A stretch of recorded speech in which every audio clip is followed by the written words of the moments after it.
आज आपल्या मुकुंदनगर परिसरामधील अनधिकृतरित्या या ठिकाणी अचानक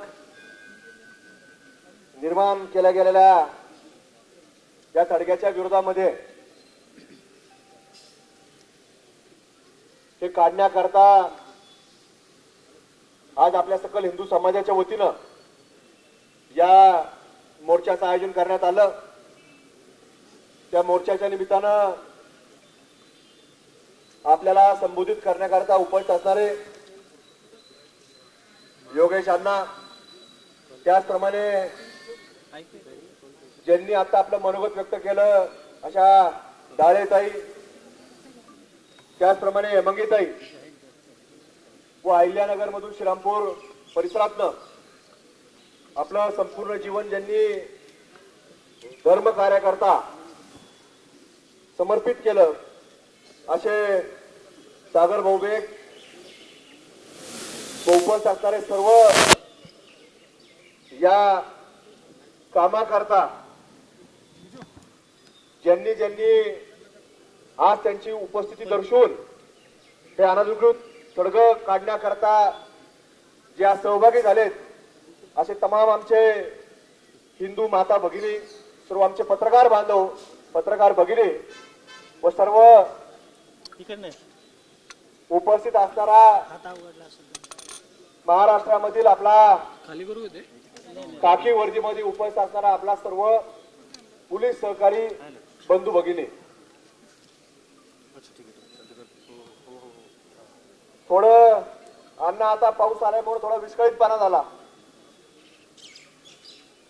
पण विस्कळीतपणा जरी झालेला असला तरी देखील आपल्या सर्व उपस्थित बांधवांचं तुम्ही सगळे मान्यवर मंडळी उपस्थित राहिले त्याबद्दल मी आभार व्यक्त करतो।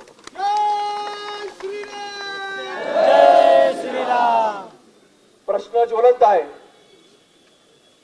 आणि या प्रश्नाकडे अगदी गांभीर्याने पाहण्याची आवश्यकता आहे। जाता येता जसा हा विषय गेल्या 2 दिवसांमध्ये 3 दिवसांमध्ये मोर्चा होणार आहे, ते तडगं काय आहे, अनधिकृत आहे आणि याच्या करता कुठेतरी जेव्हा सोशल मीडियावरती फिरत असेल त्यावेळेला येणाऱ्या जाणाऱ्यांना वाटलं असेल की काय एवढं कशा करता होतं, तसं वस्तुस्थिती आहे। हे जुरळच असतात पण फक्त वळवळ जास्त करतात, ही वस्तुस्थिती आहे। आणि पण जसं आता गायकवाडांनी सांगितलं जुनं तडगं होतं आणि तडगे याची वस्तुस्थिती जर पाहिली तर ही जसं आता डाळेकरांनी सांगितलं हे कुठल्याच धर्माचं नाही, याला आपण फक्त शब्द देऊ शकतो ते आणि फक्त तडगं, कारण ते धर्मातच नसतं।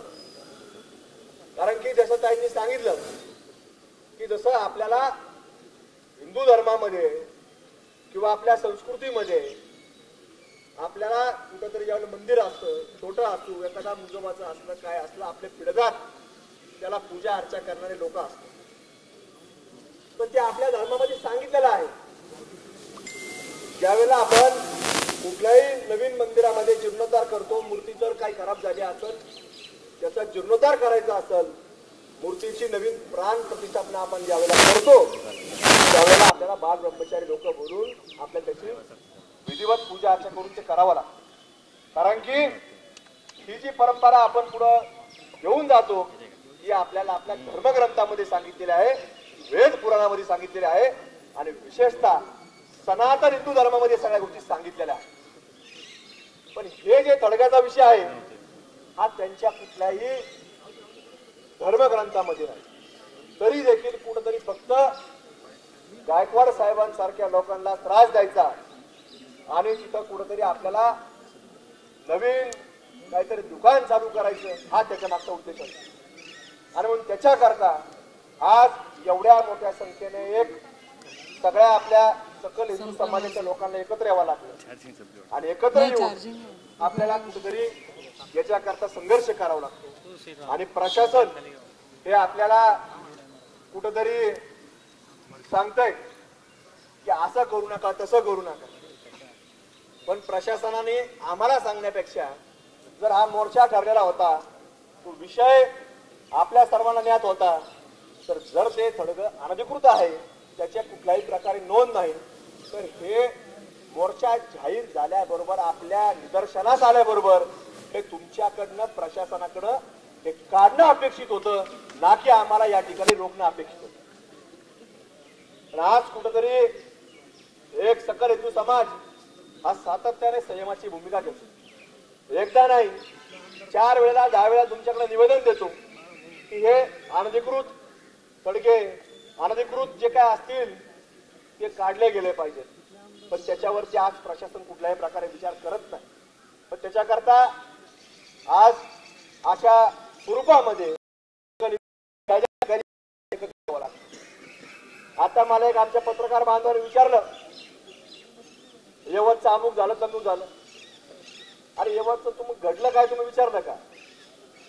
की काही दिवसांपूर्वी म्हणजे 27 तारखेला छत्रपती शिवाजी महाराजांच्या प्रतिकृतीची त्या ठिकाणी मोडतोड होती, मंदिरात घुसून होती, आणि त्याच्यावरती जर कुणीच काही बोलत नसल तर हे म्हणजे काय?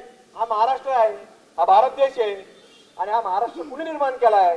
ज्या छत्रपती शिवाजी महाराजांनी आपल्याला कपाळात टिळा लावायला शिकवलं, त्यांनी आपलं हिंदू म्हणून जगायचं शिकवलं, आणि एक भगवी पताका झेंड्याच्या स्वरूपात निर्माण केली, आणि ते होते धर्मवीर संभाजी महाराज होते. म्हणून आज तुम्ही आम्ही या ठिकाणी हिंदू म्हणून आहोत, आणि त्यांनी जर आपलं संरक्षण केलं असेल आणि आपल्याला जर त्यांचं संरक्षण करण्यात यश येत नसेल किंवा करता येत नसेल, तर आपल्यासारख्या कुठल्याही लोकांना महाराष्ट्रात काय राहण्याचा अधिकार राहणार नाही. आणि म्हणून आपल्याला सुद्धा भविष्यामध्ये जसं या मुघलांचं अतिक्रमण झालं, भारतावरती आक्रमण झालं, आणि ते आक्रमण झाल्यानंतर आपल्या सगळ्याच लोकांना एक मनामध्ये भीती निर्माण झाली, आणि त्या भीतीच्या माध्यमातून काही लोक आपल्यातली जी काही थोडी घाबरट असतात किंवा थोडी छोट्या काळजाची असतात, त्यांनी काय केलं, पटापटा कपडे काढून टाकले, आणखी काय करायचं ते करून घेतलं, आणि लगेच गोट्याच्या वरचा पायजामा परिधान करून टाकला,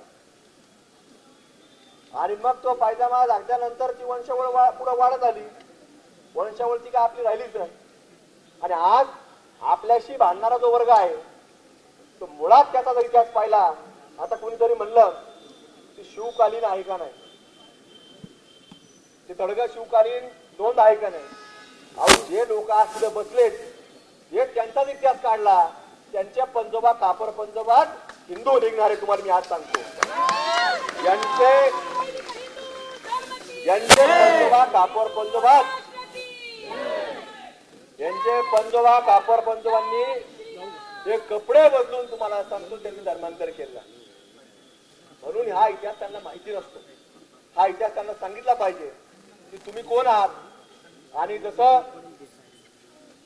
पूर्वीच्या काळामध्ये काही दाब दडपशाही करून ज्यावेळेला या मुघलांच्या काळामध्ये काही लोक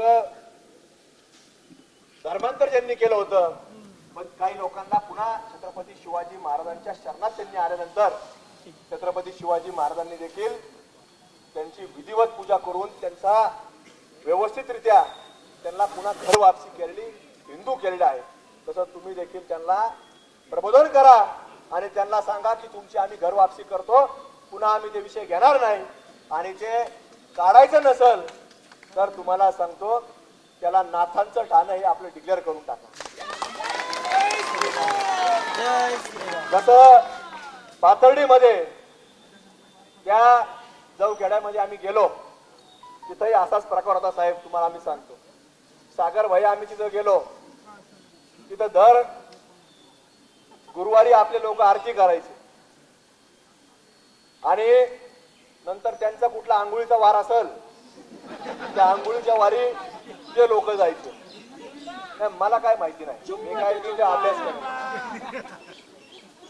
आणि म्हणून आपल्याला तुम्हाला सांगतो की त्या प्रकारे हे सगळं चालू असतं. आम्ही तिथे गेलो, त्या लोकांनी आपल्या सकल हिंदू समाजाच्या त्या गावाचे लोक दर गुरुवारी आरतीला जायचे, तर त्या लोकांवरती गुरुवारच्या दिवशी सकाळी प्लॅनिंग करून आता एका अचानक काय आपल्या एवढ्याला जर काही करायचं असेल, त्यांना दगडफेक करायची असेल तर ते अचानक तर काय करू शकत नाही. ते शेवटी आधी नियोजित करावं लागतं. आणि मग तसं त्यांनी नियोजित केलं होतं आणि त्यांनी ते आपला हिंदू बांधव तिथं गेला आरतीला, तर त्या लोकांना दगडफेक केली. आणि त्याच्यानंतर मग पुढच्या गुरुवारी तुमच्या सर्वांच्या आशीर्वादाने आमच्यासारखे जे कार्यकर्ते काम करतात, आम्ही तिथं गेलो आणि त्याचं संपूर्ण एक आपल्याला जर पाहिलं तर त्या सगळ्या त्यांच्या चादरी काढून आपल्या हिंदू धर्माप्रमाणे नाथपंथीप्रमाणे त्याचं तुम्हाला सांगतो एक कार्यक्रम त्या ठिकाणी विधिवत करण्यात आलेला. आणि आजही तुम्ही तिथे गेलात तर आजही त्या आपल्या धर्म संस्कृतीच्या परंपरेप्रमाणे पूजा अर्चा होते. आज जर अण्णा ही कारवाई जर झाली नाही तर आपल्याला देखील निर्णय घ्यावा लागेल. आणि आपल्याला हा नाथपंथी संप्रदायाचा जो आपल्याला गुरुवार असतो, त्या गुरुवार प्रमाणे तुम्हाला सांगतो आपल्याला देखील फक्त सकल हिंदू समाज आपल्या या परिसरातला नाही, किंवा पुण्यातला नाही, महाराष्ट्राचा सकल हिंदू समाज या ठिकाणी पहिल्या आरतीला आपण आणण्याचं काम या ठिकाणी आपल्या मुकुंदनगर परिसरामध्ये केलं पाहिजे. आणि मग त्याच्यातनं हे आपल्या संपूर्ण समाजामध्ये केलं पाहिजे. आज गायकवाड साहेबांसारखे लोक भयभीत झालेले आहेत की त्यांच्या पाठीमागं कुणी आहे का नाही. गायकवाड साहेब तुम्ही घाबरू नका. आज त्यांचे जे मनसुबे आहेत तर ते फक्त तुमचे काय झाडाच्या फांद्या कापायच्या नाहीयेत, तुमच्या पोरांच्या सुद्धा फांद्या कापायच्या त्याच्या तुमच्या पुरता मर्यादित राहिलेलं नाहीये. त्यामुळे आपल्याला हा फक्त त्याच्या पुरता गाठ नाहीये. हे भविष्यामध्ये घर घेतलं, तिथं कुठेतरी काहीतरी वेगळं अनधिकृत बांधलं आणि तिथं लव जिहाद सारखे प्रकरण असतील, गँग जिहाद सारखे प्रकरण असतील, किंवा जसं मालेगाव मधल्या एक वेगळ्या प्रकारच्या काही मोहीम चालवतात तशा प्रकारच्या मोहीम चालवण्याकरता त्यांना अशी वेगवेगळे सेंटर निर्माण करण्याकरता त्यांचा प्रयत्न. आणि म्हणून आपल्या सर्वांना आता पुढच्या काळामध्ये अधिक जागरूकता प्रत्येकाने निर्माण करणं गरजेचं आहे. आज इथं आपण सर्वजण आलो, सगळे आपण जमा झालो, पण इथून फक्त काय निर्णय होईल तो होईल, पण याच्यानंतर हा विषय थांबता कामा नये देखील आपल्याला काळजी घ्यावी लागते. याच्यासारखे अनेक विषय या महाराष्ट्रामध्ये देशामध्ये आपल्याला जागृत ठेवावा लागतात. आमच्याकडे देखील अहिल्यानगरमध्ये इथं पुण्याच्या पोलीस महानगरपालिकेचे अधिकारी वर्ग असतात, त्यांना आम्ही सांगू इच्छितो की साहेब इथं पुण्यामध्ये जर 20 वर्षामध्ये जर काढलं, 20 वर्षाचं रेकॉर्ड काढलं तर तुमच्या पोलीस दप्तरी सुद्धा नोंद असते. तुम्हाला सांगतो 200 पेक्षा जास्त तळगे असे तुमच्या रोड वाइंडिंग मध्ये गेले काढलेले आहेत, रातोरात काढलेले आहेत. आज काय आले, कशामुळे आले आणि कोणामुळे आले हा सुद्धा प्रश्न आमच्या समोर शंका निर्माण झाला. तुम्ही पोलीस रेकॉर्ड तपासा. कारण की पुणे शहर पूर्वी 20 वर्षापूर्वी काय होतं, किती रस्ते किती रुंदीचे होते आणि प्रत्येक रस्त्यावरती काय काय मध्यभागी दुकान होती. पण 20 वर्षामध्ये असे 200 पेक्षा अनधिकृत तडगे हे अण्णा हे आपल्या पुण्यामध्ये काढलेले आहे. आणि याची पोलीस दप्तरी ही सगळी नोंद आहे. हे काय आम्ही सांगतो म्हणण्याची दप्तरी नोंद आहे, ते किती तडगे काढलेले आहेत. कारण की काढण्याच्या वेळेला ते रात्रीच्या वेळेस काढतात, तिथं पोलीस बंदोबस्त असतो, सगळा पोलीस बंदोबस्त येतात, सुद्धा रेकॉर्डवरती घ्यावा लागतो. म्हणून हे काय नवीन नाहीये. आणि म्हणून आपल्या सर्वांना देखील या ठिकाणी आपले जे मंदिरे येतात, आपण सर्वजण आपल्याकडं महानगरपालिका प्रशासन येतं, त्या ठिकाणी असणारे पोलीस अधिकारी येतात आणि आपल्या मंदिराचा जर पुढे काही जाणार असेल तर आपल्या लोकांना ते विनंती करतात की आपल्या मंदिराच्या बाबतीमध्ये हे कुठंतरी मंदिर काही कमी केलं पाहिजे किंवा स्थलांतरित केलं पाहिजे. आणि आपला हिंदू समाज प्रशासन मग कुठलंही असो, ते जिल्ह्याचे प्रशासन असेल, महानगरपालिका असेल किंवा पोलीस प्रशासन असेल, आपण जर लोक कल्याणाकरता, लोकांच्या हिताकरता आणि बहुसंख्य लोकांची जर मागणी असेल, त्याच्यातनं लोकांचं कल्याण असेल तर आपण ते मंदिर सुद्धा तुम्हाला सांगतो मागं घेत असतो किंवा नवीन जागेमध्ये स्थलांतरित करत असतो. म्हणजे हिंदू समाज एवढा एक सक्षम विचाराचा आहे आणि म्हणून हा देश आज हिंदू समाज एक सक्षम विचाराचा असल्यामुळं चांगल्या विचाराचा असल्यामुळं हा देश आज चांगल्या प्रकारची मार्गक्रमण करतोय. पण हिंदूंनी ऐकायचं आणि या लोकांनी कुठेतरी अनधिकृत चालणाऱ्या या थडग्यांकरता जर स्वतः कुठेतरी एक विटी धरत असतील इतर समाजाला तर हे कदापि आपला सकल हिंदू समाज खपून येणार नाही. आणि आज जर निर्णय झाला नाही तर तुम्हाला सांगतो आपलं नियोजन करा की काय करायचं. आणि जर प्रशासन म्हणत असेल की तुम्हाला आरती सुद्धा करून देणार नाही तर तुम्हाला सांगतो तुम्ही कोणीच काय करू नका की आम्ही घेऊन जातो. तुम्हाला एवढंच सांगतो की तुम्ही काळजी करू नका. आम्ही सगळेजण येऊ आणि ते घेऊन जातो. तुम्ही त्याची काळजी करू नका. पण आमची विनंती आहे की आज हे सगळं योग्य मार्गाने लोकशाही मार्गाने लोक मागणी करतात. फुटपाथवर जर असेल लोकांना जर त्रास होत असेल तर या सगळ्या भूमिका सगळ्या भावना या पोलीस प्रशासन किंवा महानगरपालिका प्रशासनाने लक्षामध्ये घेतल्या पाहिजे. त्यामुळे आज हे सगळ्या लोकांचा विचार आपण प्रत्येकाने एक चांगल्या पद्धतीनं आपण प्रशासनाने याच्यामध्ये गांभीर्याने दखल घ्यावी याचा निर्णय आज एवढी लोक पाऊस असताना ही सगळी थांबलेली आहेत. ही फक्त आणि फक्त ते कधी काढणार याचं ऐकण्याकरता थांबलेली आहेत. त्यामुळे आपण योग्य त्या प्रकारे आज निर्णय आमच्यासारख्या संपूर्ण सकल हिंदू समाजाच्या कार्यकर्त्यांना द्यावा अशी एक तुम्हाला या ठिकाणी प्रशासनाला एक नम्रतेची विनंती आम्ही सगळेजण मान्यवर या ठिकाणी करतो. आणि जाताना इथून जात असताना आमची प्रत्येक या ठिकाणी असणाऱ्या बांधवांना विनंती असणार आहे की आपण सर्वांनी इथून पुढच्या या सगळ्या आव्हानांना आपल्याला सर्वांना कुठेतरी जागृत राहिलं पाहिजे. आव्हानं भरपूर आहेत आणि त्या आव्हानावरती अजून आपल्याला फार मोठा संघर्ष हा आपल्याला सर्वांना एकत्रित येऊन करायचा आहे. त्यामुळे आज जरी हा फक्त विषय एवढ्यापुरता मर्यादित न ठेवता आपल्या सर्वांनी याच्यामध्ये जागरूकता या ठिकाणी ठेवावी. याच्या बाबतीतला अधिकारी वर्गाने आणि अण्णा ते आपल्याला चर्चा करून सांगणार आहेत. पण आज तो विषय ते आपल्या सर्वांच्या माध्यमातून निश्चित रूपानं एक चांगल्या पद्धतीनं ते उकळून काढण्याचा निघल अशी एक अपेक्षा या निमित्तानं प्रशासनाच्या वतीनं अपेक्षा करतो. आणि आपले सर्व सकल हिंदू समाजाचे मान्यवर मंडळी या ठिकाणी आज मोठ्या संख्येने आपण उपस्थित राहिला त्याबद्दल आपले सर्वांचे एक कुठल्याही प्रकारचे इथे असणारे तर मला बरेच वेगवेगळ्या पक्षाचे लोक भेटले. त्यामुळे कुठलाही पक्षाचा विषय न घेता आपण सर्वजण फक्त आणि फक्त हिंदू म्हणून या ठिकाणी आले त्याबद्दल आपले मनापासून आभार व्यक्त करतो. धन्यवाद. जय हिंद. जय श्रीराम.